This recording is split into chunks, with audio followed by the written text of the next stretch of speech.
তো উনি আর্টিস্টকে মেনশন করে যেটা বলেছে ওটা একটা ক্যারেক্টার প্লে ছিল, ব্যক্তি উপবিশ্বাস নিশ্চয় ছিল না।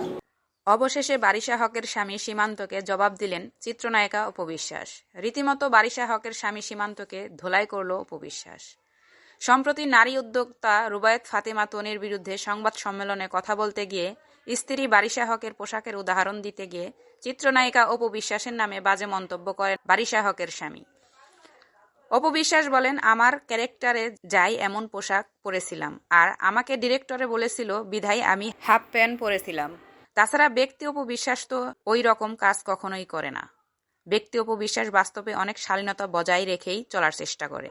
কিন্তু বারিশা হক যে অ্যাওয়ার্ড অনুষ্ঠানে গিয়ে পোশাকটি পরেছিল সেই বিষয়টিকে আপনি কিভাবে দেখছেন?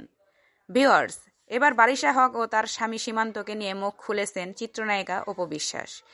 কি বলছেন অপবিশ্বাস তা জানতে সম্পূর্ণ ভিডিওটি দেখতে আমাদের সঙ্গেই থাকুন।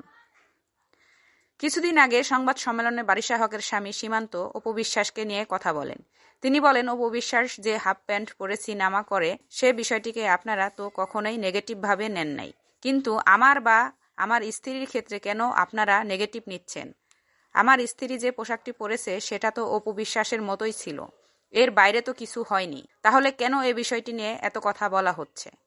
আর সেই কথার পরিপ্রেক্ষিতে অপবিশ্বাস এক শোরুম উদ্বোধন করতে গিয়ে কথা বলেছেন। বারিশা হক মূলত এক অ্যাওয়ার্ড অনুষ্ঠানে গিয়েছিল বললেন অপবিশ্বাস, আর একটা অ্যাওয়ার্ড অনুষ্ঠানে মানুষ ওই সব পোশাক কিভাবে পরে?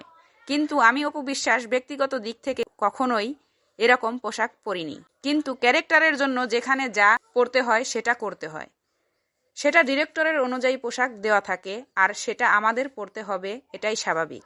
তাই ব্যক্তি অপবিশ্বাস আর ক্যারেক্টারের যে অপবিশ্বাস সেটার সাথে কখনোই এক করা যাবে না। কিন্তু বাকি যারা বলেছে তারা হলো ব্র্যান্ড প্রমোটার, আর একজন ব্র্যান্ড প্রমোটার হয়ে কিভাবে একজন আর্টিস্টের সাথে তুলনা করতে পারে, আমার বোধগম্য হয় না। এ সময় বারিশা হকের মন্তব্য করেও তিনি বলেন, তাদের যে পোশাক আশাক, তারা যেভাবে চলাফেরা করে, তারা তো নিজেকে মনে করে অনেক বড় একজন সেলিব্রিটি হয়ে গেছে সারা বিশ্বের মধ্যে। যাই হোক, এসব নিয়ে সমালোচনা করার কিছুই নেই। তবে আমি সর্বোপরি বলবো, ব্যক্তি অপবিশ্বাস হিসেবে আমি সবসময় শালীনতা বজায় রেখে চলার চেষ্টা করি। আমি কখনো অস্বাভাবিকভাবে চলার চেষ্টা করি না। এভাবে যেন অপবিশ্বাস বারিশা হক এবং সীমান্তকে রীতিমতো ধুয়ে দিলেন। ভিউয়ার্স, অপবিশ্বাসের কথাগুলোকে আপনি কতটা যুক্তিসঙ্গত নিচ্ছেন অবশ্যই কমেন্ট করে জানাবেন। আল্লাহ হাফেজ।